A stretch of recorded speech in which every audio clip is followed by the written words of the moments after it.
Ram Ram everyone, सभी प्रिय दर्शकों को आइडियोलॉजी ऑफ स्टूडेंट्स गुरु चरण में हार्दिक स्वागत। तो मित्रों, प्रिय साथियों, मैं हूँ आचार्य अनंत रामदास, उपस्थित हूँ एक नई टॉपिक के साथ। आज की टॉपिक है देखते रहो, भोग नहीं सकते। अर्थात आपके जीवन में वस्तुएं खूब प्राप्त होती हैं, परंतु उस प्राप्त वस्तु को आप भोग नहीं सकते। और उसका कारण क्या है, क्या नहीं, उसको जानेंगे। जानने से पहले एक छोटी सी निवेदन है, जल्दी से जल्दी हमारे चैनल को लाइक, सब्सक्राइब, शेयर, कमेंट अवश्य करिए और पूर्ण रूप से वीडियो को देखिए।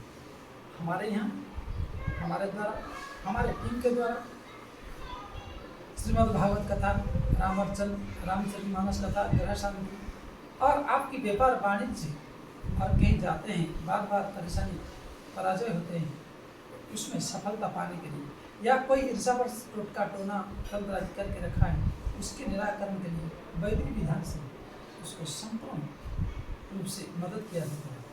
जो यथा माम प्रबद्धन्ते तम तथैव भजामि। हम इस नीति के साथ, भिक्षा और शिक्षा के साथ, आप भिक्षा देंगे और हम शिक्षा देंगे, इसी के लिए ही उपस्थित है। आइए जानते हैं वो क्या है। एक बार उस कुंडली पर डालते हैं कि आपके पास जो वस्तु है उसको देखते रहेंगे लेकिन भोग नहीं सकते। उसका कारण क्या है? 14/1/79 है जन्म, और लग्न जो है मीन लग्न का है। पंचम भाव में बृहस्पति चंद्रमा का युति है और षष्ठ भाव में शनि और राहु का युति है। अष्टम भाव में शुक्र, नवम भाव में शुक्र का है विराजमान, और सूर्य बुध का युति बना हुआ है दशम भाव में। मंगल एकादश भाव में और केतु द्वादश भाव में। इस प्रकार स्थिति बनी हुई है ग्रह गोचर की जगत। ये व्यक्ति एक अच्छा व्यवसाय व्यक्ति है, अनेक धन कमाता है, अनेक प्रकार से इसको सब कुछ मिलता है, परंतु उसका सुख सुविधा का व्यवस्था नहीं दे सकता। इसका मूलतः कारण क्या है? मैंने ऐसा क्यों कहा? जब कभी भी आपकी कुंडली में षष्ठ भाव में शत्रु राशि पर शनि का, राहु का विराजमान हो, इस कुंडली में शनि और राहु दोनों एक जैसे ग्रह हैं और दोनों पाप ग्रह हैं, तो इसके कारण इस कुंडली वाले को, इस व्यक्ति को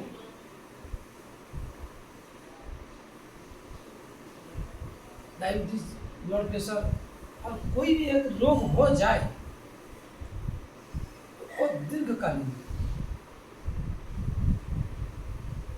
क्योंकि रोग रूप ऋण शत्रु का घर है षष्ठ भाव, लग्न से छठा भाव, और कर्क लग्न का, सॉरी कर्क राशि का। लग्न तो मीन है। इस लग्न के लिए और इस राशि के लिए अगर राशि से देखें तो द्वितीय भाव बनता है, षष्ठ भाव तो कुटुंब माना जाए, और लग्न से माने तो छठे माना जाए। इस व्यक्ति को अगर लग्न कुंडली से देखें तो रोग होगा, व्याधि होगा, परेशानी होगा, तो चंद्र कुंडली से उसकी परिवारजन, उसकी पार्टनरशिप, इसके द्वारा कमाए हुए संपत्ति उसकी परिवार भोगेगा, परंतु इस व्यक्ति के कारण कुटुंब भी परेशान रहेगा। कुटुंब को कोई परेशानी नहीं पहुंचाए, शनि राहु व्याधि नहीं पहुंचाए, व्यक्ति को दंड देगा लेकिन कुटुंब परेशान रहेगा। इसलिए देखते रहना है, परंतु खा नहीं सकते। आपके पास बड़े फॉर्चूनर होगा,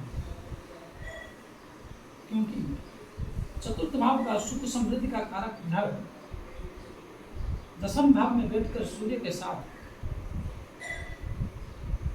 सूर्य का 12 डिग्री पे है और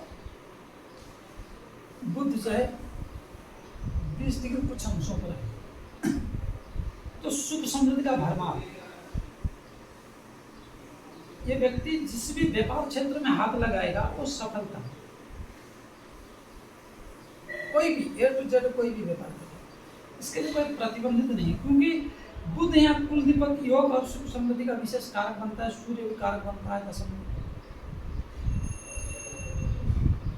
और ये व्यक्ति अगर राजनीति में उतर जाए तो विजय। और एक बात तो मैं ये कहूंगा, ये श्रापित इसलिए हुआ कि इस कुंडली का जन्म इस धरती पर होना, इस धरातल पर होना केवल परोपकार के लिए, क्योंकि न्यायकारक देवता शनि जो है इनको यही उपदेश करता है कि आप जो है लड़ो पढ़ाई के लिए, क्योंकि राजनीतिक करियर में बहुत जबरदस्त होती है। और राजनीतिक करियर में जाना मतलब पैसा भी खूब मिले, और ऐसे भी तुम व्यवसाय भी करो तो भी आपको सुख समृद्धि भोग नहीं सकते हो। राजनीतिक करियर में भी जाके आप सुख समृद्धि भोग नहीं सकते, परंतु कुछ परोपकार कर सकते हैं, कुछ परमार्थ कर सकते हैं, कुछ दिन दुखी दरिद्र असहाय अनाथ विकलांग दृष्टिहीन व्यक्ति बुजुर्ग, इन सबको शनि का बहुत बड़ा सपोर्ट मिलता है। और इनकी राशि पर जाकर एकादश भाव में मंगल मकर राशि में उच्च का होना है, मतलब इस कुंडली के लिए भाग्य से का एकादश भाव में उच्च होना एक इसको कहते हैं महालक्ष्मी योग। और महालक्ष्मी योग बनाकर धन तो खूब देंगे, परंतु शनि इसको सपोर्ट तभी करेगा जब इन दिन दुखी दरिद्र कष्ट परेशानियों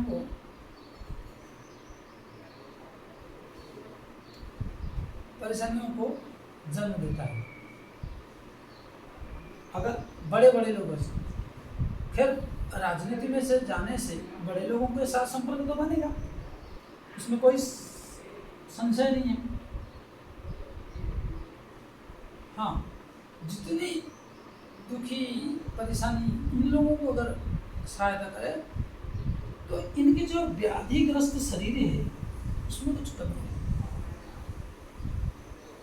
और पत्नी की लाइफ देखें,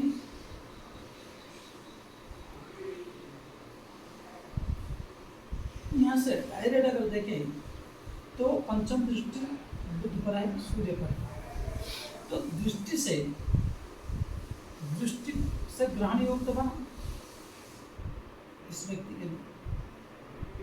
और सबसे बड़ी बात है कि इनके साथ जो सूर्य के राशि पर और बुध के राशि दोनों के ऊपर राहु का दृष्टि हो जाना यहाँ,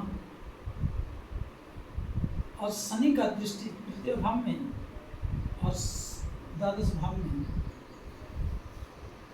शत्रु हंता योग के साथ साथ पत्नी हंता योग भी बनने,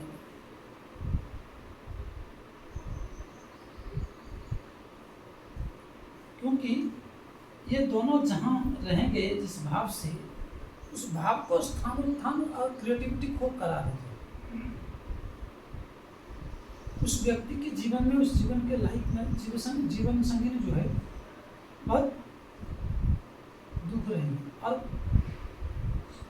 तीसरे भाव अष्टम भाव के स्वामी जाकर भाग्य भाव में बैठ जाना, और ये पत्नी धर्म पत्नी का कारक है, धर्म के स्थान पर, मतलब पत्नी बेहद प्यार करेगी इनसे, जी जान लगा, परंतु रिलेशन में खटास नहीं, आंतरिक रिलेशन में इनके जीवन में समस्या रही, इनके जीवन के लिए खतरा रही, एक दूसरे से डरते रहेंगे और हर बात में ये घबराते रहेंगे। अगर पंचम भाव से देखें संतान के पक्ष में तो बेहद उच्च स्थिति है, चंद्रमा स्वराशि स्तर, बृहस्पति उच्च के, मंगल उच्च के, दोनों उच्च ग्रहों के और मित्र ग्रहों से दृष्टि है।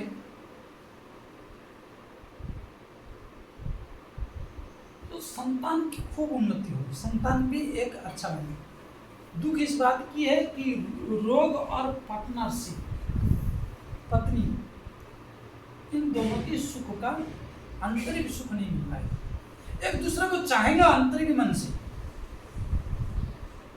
लेकिन रोग के कारण फिजिकल रिलेशन में समस्याएं, क्रिएटिविटी कर रहे। अर्थात इसको यूं कहा जाए कि पूर्व जन्म में किसी अंत्यज या कोई ब्रह्मचारी के द्वारा स्थापित है, ये भी कहा जाए। क्योंकि मैं ब्रह्मचारी इसलिए कहा कि पत्नी की भाव में बुध का राशिबंध का और उस पर राहु का दृष्टि है। इस भाव को प्रेजेंट करते हैं बुध। तो यह जब भी अकेला हो जाता है और डिग्री वाइज से दूरी बना जाता है,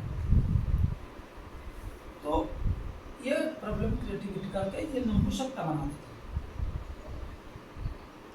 किसी भी तरह आपको रोक देते हैं।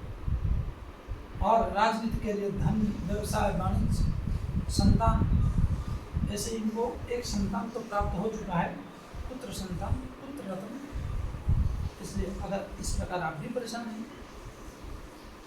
तो जल्दी से जल्दी निराकरण कराइए और कुछ उपासना करिए, तब आप सुख समृद्धि प्राप्त होने का और आपके जीवन में जो समस्या, उन समस्या से दूर होने का मौका मिलेगा। प्रिय मित्रों, साथियों, आज के लिए इतना ही। अगले वीडियो में हम मिलेंगे। जाते जाते आपसे एक निवेदन करेंगे, जल्द से जल्द लाइक, सब्सक्राइब, शेयर, कमेंट अवश्य करिए। सब्सक्राइब करिए और बनते रहिए हमारे साथ, विचार करेंगे। और हमारे द्वारा जो भी निराकरण कराना चाहते हैं, समस्याएँ आपके जीवन में, वैदिक विधि से हो या तंत्र विधि से हो, तो उसके लिए कुछ पाने के लिए कुछ देना पड़ता है, कुछ खर्चा करना पड़ता है। कई जने मेरे को ये कहना पड़ता है कि कई जने फोन कर देते तत्काल महाराज करा दो, तो ऐसा तो मेरे पास कोई जादू का छड़ नहीं है जो घुमा दूँ। इसके लिए भी पुरुषार्थ करना पड़ता है, और जो करेगा उनके लिए तो खर्चा लगता है। इसलिए सभी को राम राम। आज के लिए इतना ही। जय श्री राम।